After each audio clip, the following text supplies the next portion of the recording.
Buat kalian yang udah pernah nonton review manga One Punch Man Season 3 di channel lain, tidak dianjurkan untuk menonton video ini. Karena video ini dibuat untuk project review manga One Punch Man lanjutan dari Season 2 sampai manga terbaru. Dan mungkin penjabarannya sedikit lebih detail dari channel lainnya. Tapi jika kalian belum pernah nonton dan pengen dapat review dengan gaya penyampaian yang simple, nyaman, dan mungkin mudah dipahami, silahkan tonton video ini sampai habis. Oh iya, jangan lupa pas nonton pakai headset, earphone, atau sejenisnya ya guys, biar feel-nya lebih dapat. Thank you!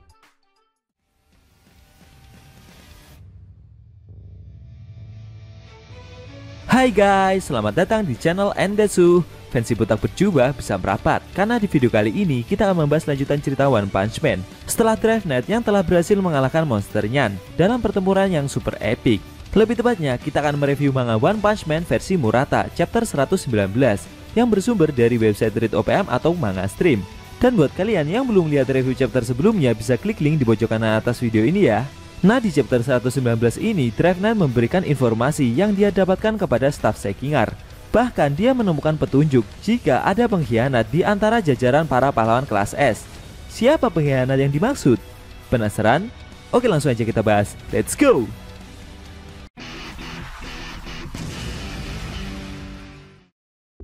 Di awal scene, kita diperlihatkan permukaan kota Z, di mana ada staf Sekingar yang terkagum-kagum dengan aksi dari Draft Knight yang sebelumnya telah berhasil mengalahkan Monster Nyan.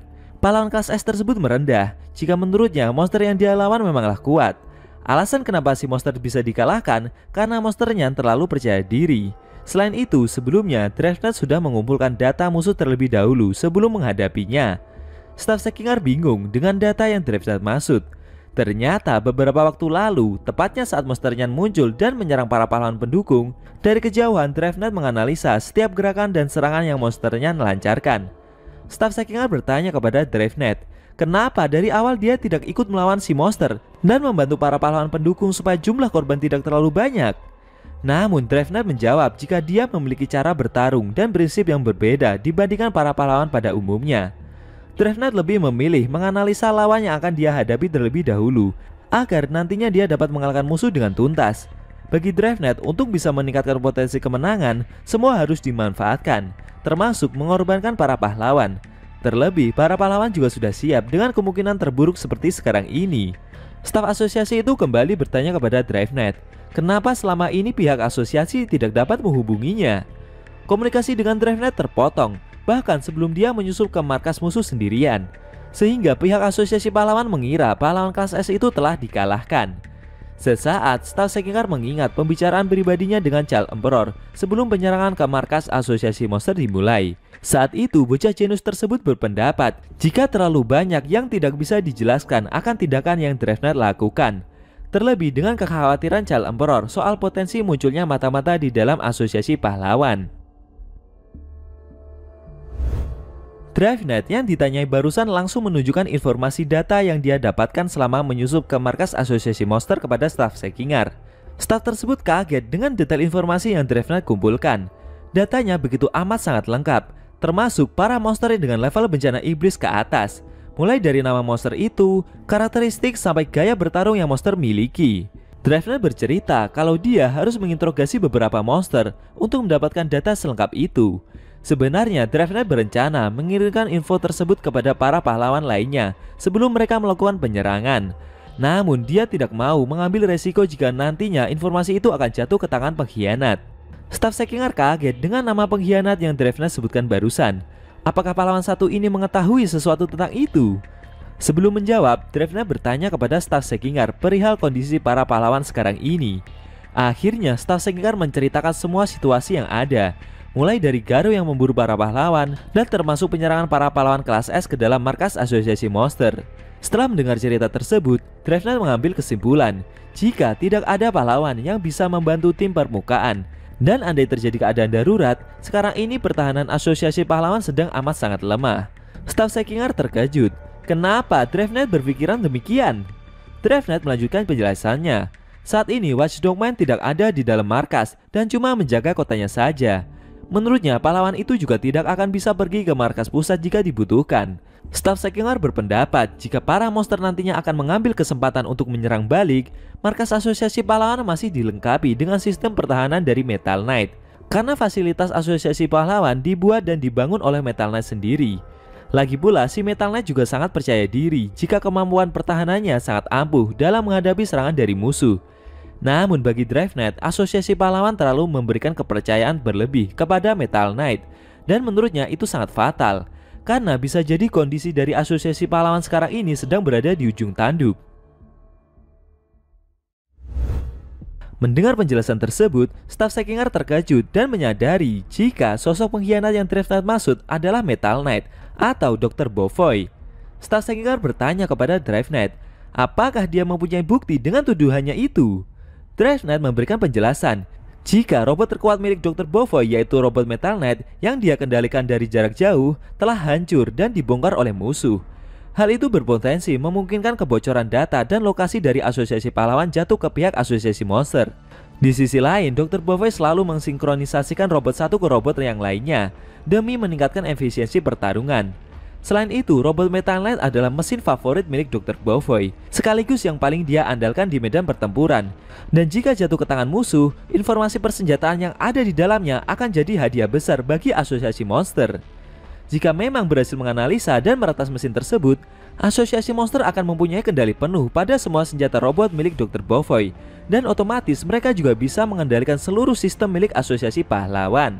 Dengan begitu, sistem pertahanan yang ada di dalam asosiasi pahlawan tidak akan berguna. Tidak cuma itu, kode peluncuran mesin milik Dr. Bofoy dan sandi kendali pesawatnya juga berpotensi besar akan bocor pula. Staf Sekinger menduga jika argumen dari Drive Knight barusan membuat Dr. Bofoy seakan sudah memperhitungkan itu semua dan seakan sengaja kalah dari musuh.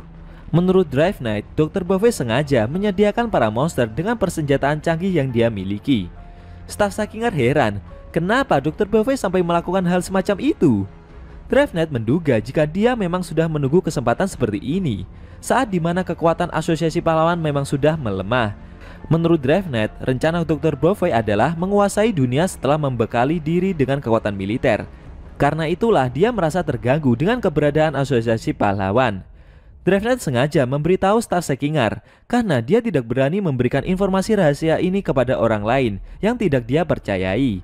Mendengar semua itu, staf Sekinger berpikir keras dengan apa yang Drive Knight katakan. Karena sebenarnya Drive Knight masih belum mempunyai bukti yang kuat akan semua argumen yang dia katakan barusan. Drive Knight kembali bertanya, jika terjadi serangan langsung ke markas pusat, apakah Blast, sang pahlawan kelas S peringkat pertama, akan terjun ke medan pertempuran? Staf Sekinger terkejut dengan pertanyaan yang Drive Knight lantarkan barusan. Tapi staf tersebut merasa jika itu akan sulit terjadi. Karena sejauh yang staf Sekinger tahu, posisi dari Blast sendiri di asosiasi pahlawan tersebut seperti sudah pensiun saja. Setelah itu, staf Sekinger mencoba menghubungi markas dan meminta mereka memperkuat pertahanan. Namun belum sampai telepon tersambung, tiba-tiba staf Sekinger diserang oleh tembakan laser dari seseorang yang tidak dikenal dan melukai tangan kanannya. Dari kejauhan muncul sesosok robot. Ternyata itu adalah serangan dari Machine God G5 dengan kondisi tubuh yang sudah rusak parah, yang sebelumnya telah bertarung melawan Atomic Samurai. Staf Sekinger dan Drive Knight terkejut dengan kemunculan robot itu. Di sisi lain, robot G5 berjalan mendekati mereka dan bersiap untuk menyerang lagi. Staf Sekinger meminta Drive Knight untuk mengalahkan robot tersebut.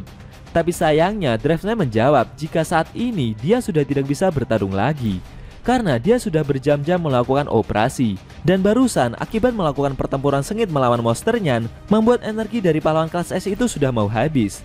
Robot G5 yang berjalan mendekati mereka berdua mendeteksi sinyal dari tubuh Drive Knight jika pahlawan itu sudah tidak memiliki energi lagi. Seketika kondisi langsung berbalik, dan staf Sekinger serta Drive Knight sekarang dalam keadaan tersudut. Staf Sekinger menoleh ke belakang dan meminta para pahlawan pendukung yang tersisa untuk membantu bertarung. Drive Knight memberitahu jika akibat pertempuran melawan monsternya tadi, dia bisa memastikan kalau semua pahlawan pendukung telah terluka parah dan harus segera diobati.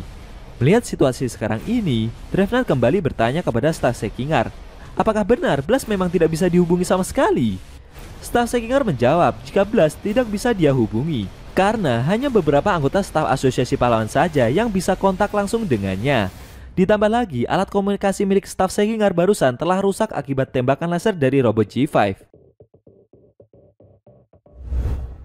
Melihat kondisi mereka sekarang ini, dan karena hanya dia saja yang bisa bergerak bebas, staf Sekinger berencana melawan robot tersebut sendirian. Robot G5 menganalisa jika Draft Knight dan Sekinger tidak dapat bertarung lagi. Dia hanya perlu mengalahkan kedua karakter itu dan mengejar Sandra yang kabur tersebut. Staf Sekinger yang melihat robot G5 yang sudah setengah hancur itu merasa jika dia bisa mengatasi robot ini dengan tembakan laser dengan mata kanannya itu.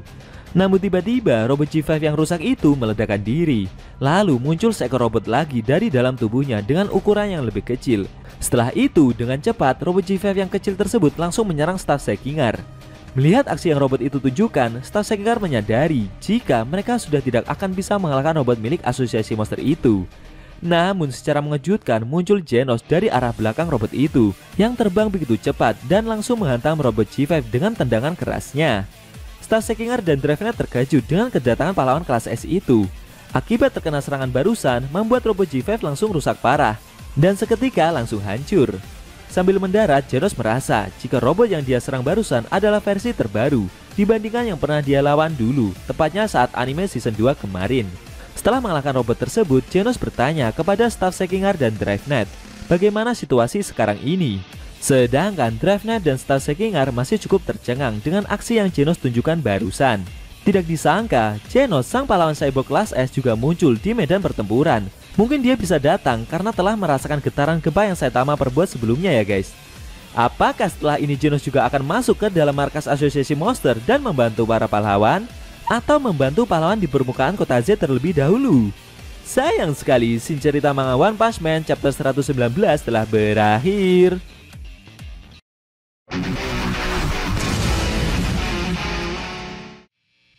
Oke guys, itu tadi review manga One Punch Man chapter 119 yang ending scene-nya memperlihatkan munculnya Genos yang menyelamatkan staf Sekinger dan Draft Knight dari serangan robot G5 di permukaan kota Z. Bagaimana menurut kamu? Jangan lupa tinggalkan komentar kalian ya. Kalau mau nonton review sebelum atau selanjutnya bisa klik link di deskripsi. Linknya udah Mimin taruh di sana kok. Buat kalian yang punya Instagram atau TikTok, jangan lupa follow sosmed Mimin juga ya guys. Oke? Tekan like kalau suka sama video ini dan dislike kalau nggak suka. Jika ada kata-kata dari Enkun yang kurang pas, Enkun mohon maaf dan sampai bertemu di video review manga One Punch Man selanjutnya.